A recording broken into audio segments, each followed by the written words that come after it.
इस वीडियो में हम लोग कॉम्प्लेक्स वेरिएबल इस टॉपिक का पीवाईक्यू सॉल्व कर रहे हैं। तो क्वेश्चन में देखो क्या दिया हुआ है, find the orthogonal trajectories of the family of curve 3x² plus 2x² minus y cube minus 2y² is equal to C.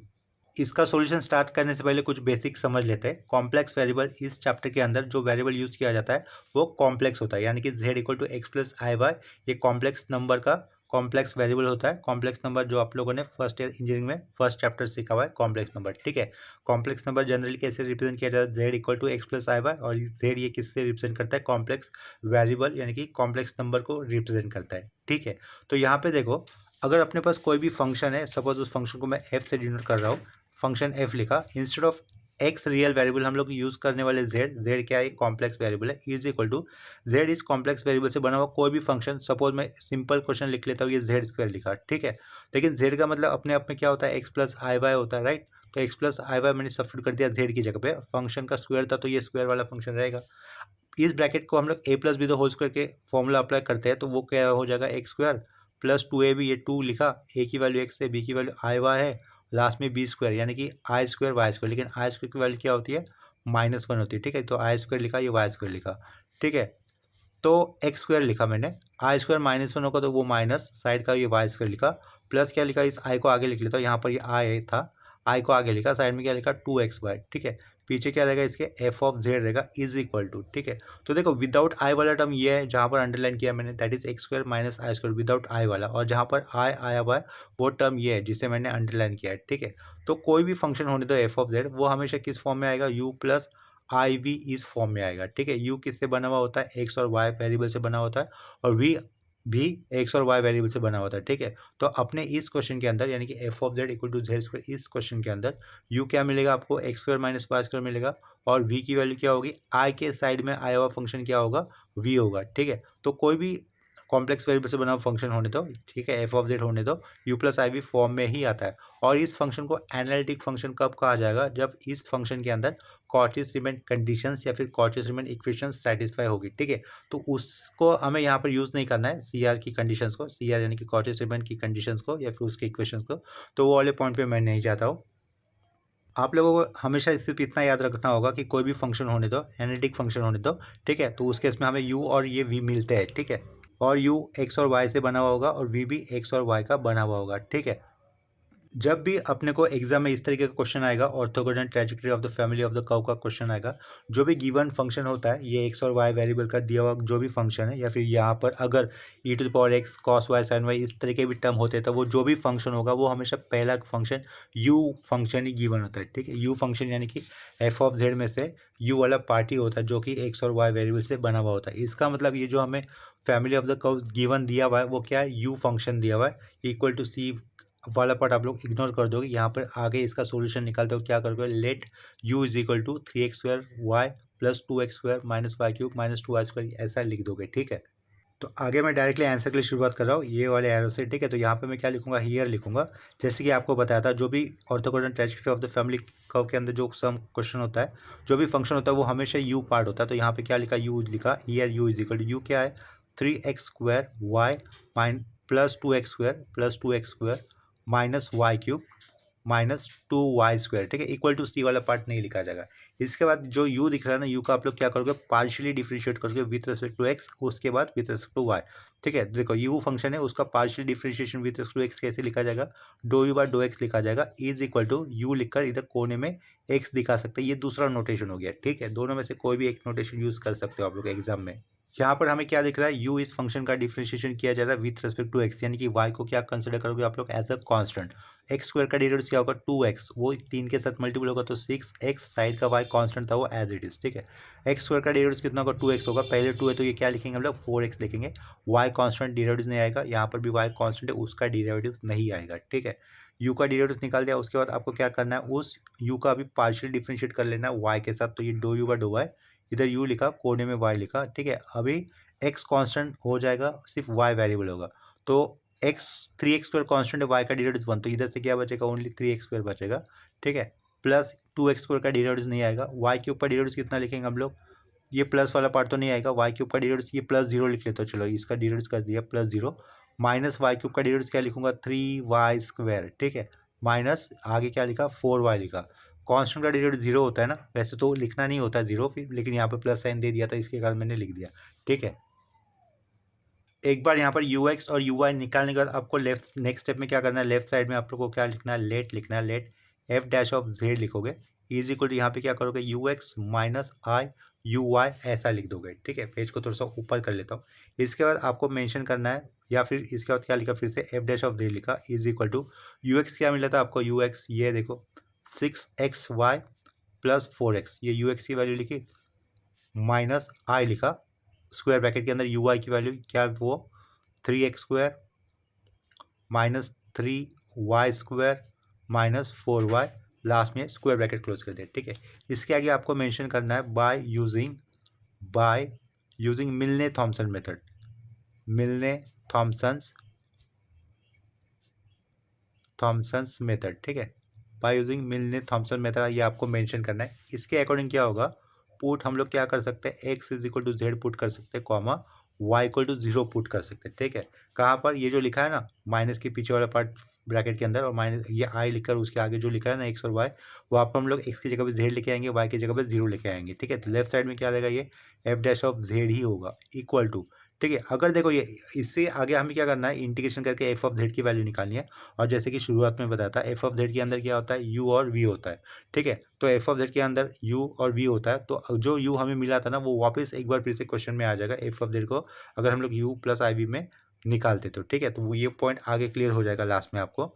F dash of Z, ये एफ लेफ्ट साइड का एज रखा, एक्स की जगह पे क्या लेके आना है जेड, वाई की जगह पे क्या लेके आना है जीरो, इधर तो माइनस के पीछे एक्स, ये वाई की जगह पे अगर जीरो लेके आऊँगा तो क्या होगा जीरो, इधर क्या लिखूंगा 4z लिखूंगा। ठीक है, तो ये 4z लिख दिया, माइनस आई लिखा, ओपनिंग स्क्वायर ब्रैकेट डाला, y की जगह पे जीरो, ये जीरो उड़ जाएगा, ये उड़ जाएगा, 3 क्या लिखेंगे, जेड स्क्वायर लिखेंगे। ठीक है, तो यहाँ पे क्या लिखना है, 3z² कर दिया, लास्ट में ये क्लोजिंग स्क्वायर ब्रैकेट।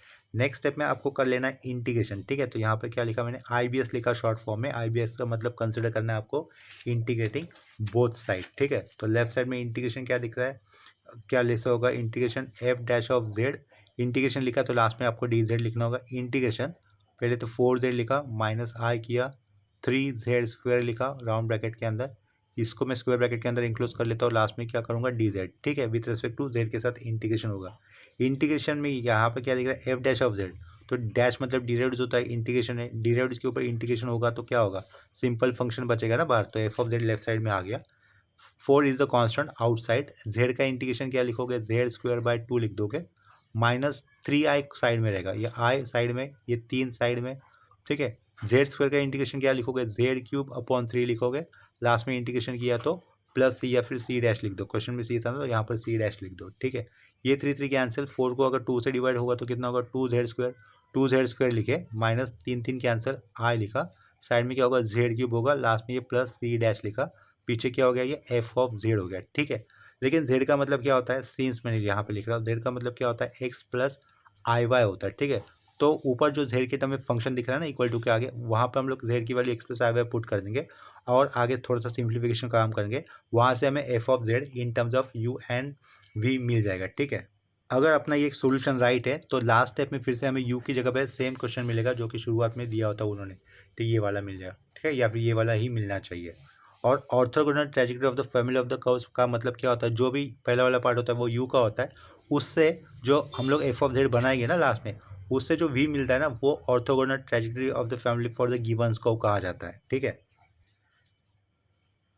आगे क्या करना होगा, देखो जहाँ जहाँ पर जेड है उधर हम लोग क्या पुट कर देंगे, x plus i y put करेंगे। लेफ्ट साइड का ये एफ ऑफ जेड हमें एज इट इज रखना होगा, एफ ऑफ ये जेड है। ठीक है, f of z equal to as it is रखा, ये टू को थोड़ा सा गोल करके लिख रहा हूँ, ये जेड को इस तरीके से लिख रहा हूँ, ये हॉरिजॉन्टल, जेड की जगह पे क्या आएगा, लेकिन अभी एक्स प्लस आई वाई आएगा, वो लिखा राउंड ब्रैकेट क्लोज, उसका स्क्वायर था। ठीक है, माइनस आई लिखा, जेड की जगह पे क्या आएगा, x plus i Y bracket के अंदर उसका पावर 3 प्लस क्या लिखा हम लोग, सी डैश लिखा। ठीक है, अभी इसको एक्सपांड कर देते हैं, लेफ्ट साइड में ये 2 ब्रैकेट के बाहर ए प्लस बी तो होल स्क्वायर के अकॉर्डिंग इसको एक्सपांड करेंगे तो ये क्या लिखेंगे हम लोग, एक्स स्क्वायर प्लस 2ab यानी कि 2xi y हो गया, प्लस बी स्क्वायर यानी कि क्या लिखोगे, i² y², लास्ट में स्क्वायर ब्रैकेट क्लोज। ठीक है, माइनस आई था यहाँ पर, माइनस आई लिखा, ब्रैकेट था, ब्रैकेट लिखा, ए प्लस बी का होल क्यूब, वो उसका फॉर्मूला क्या होगा, a³ यानी कि x³ लिखेंगे, प्लस 3a²। ठीक है, तो ये x² किया और b होता है साइड में, यानी कि b की वैल्यू क्या होगी, आई वाई होगी, प्लस फिर से 3 आता है, अभी एक्स स्क्वायर से एक्स बनेगा,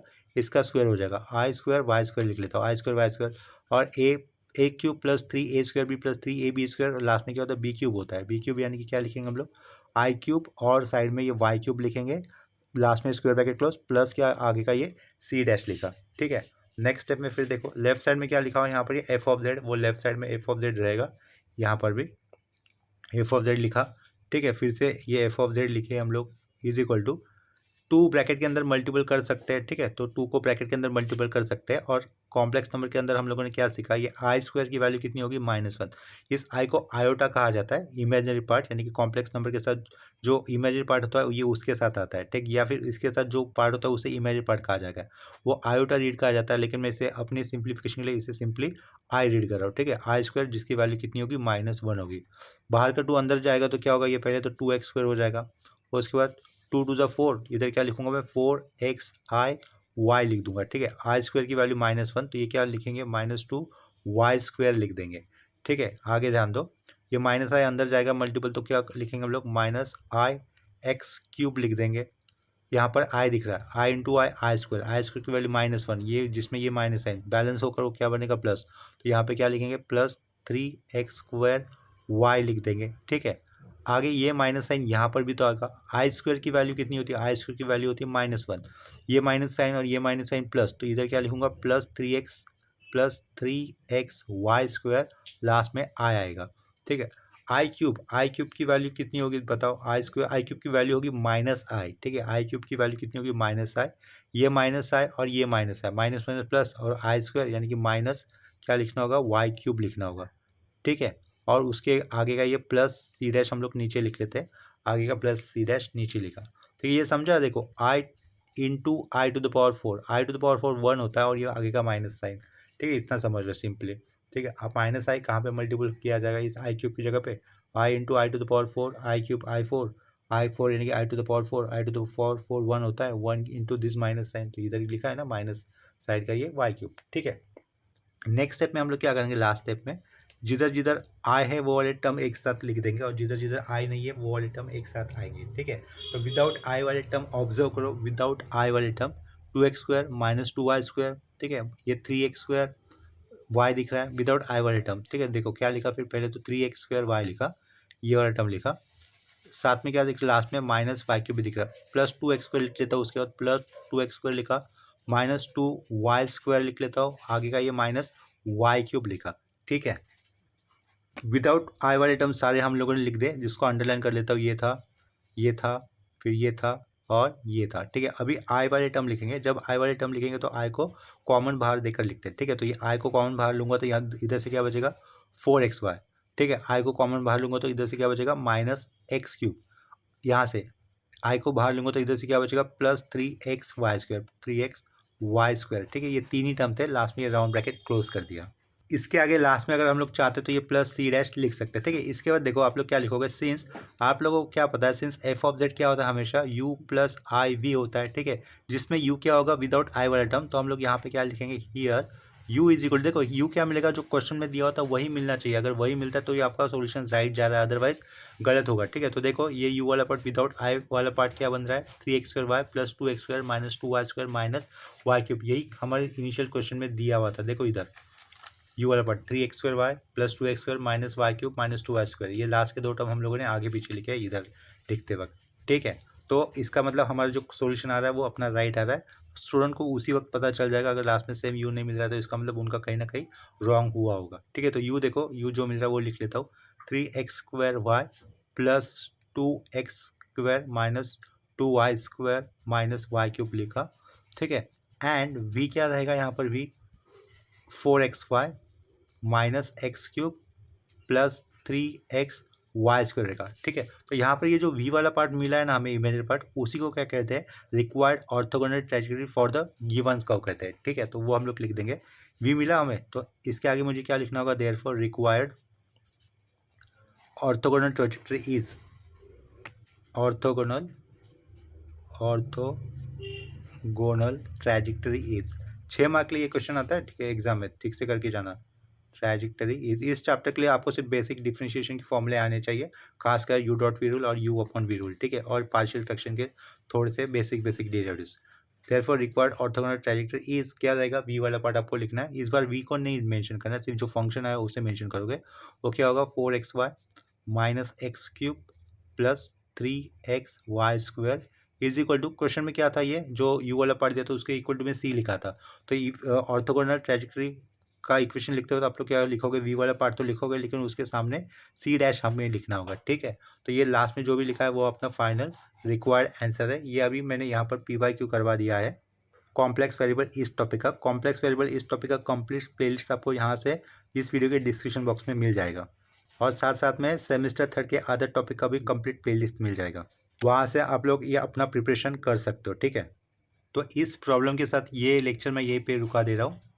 वीडियो एंड करने से पहले मैं आप सभी लोगों को रिक्वेस्ट करना चाहूँगा कि अगर आप लोगों ने चैनल को सब्सक्राइब नहीं किया तो प्लीज़ चैनल को सब्सक्राइब कर लेना, ठीक है।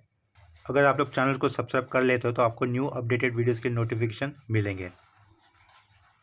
वीडियोज़ अगर अच्छे लग रहे हैं, हेल्पफुल लग रहे हैं तो आप लोग उसे लाइक कर दिया करो और अपने फ्रेंड के साथ ज़रूर उसको शेयर करना, ठीक है। तो मिलते हैं नेक्स्ट लेक्चर में, तब तक के लिए बाय एंड टेक केयर।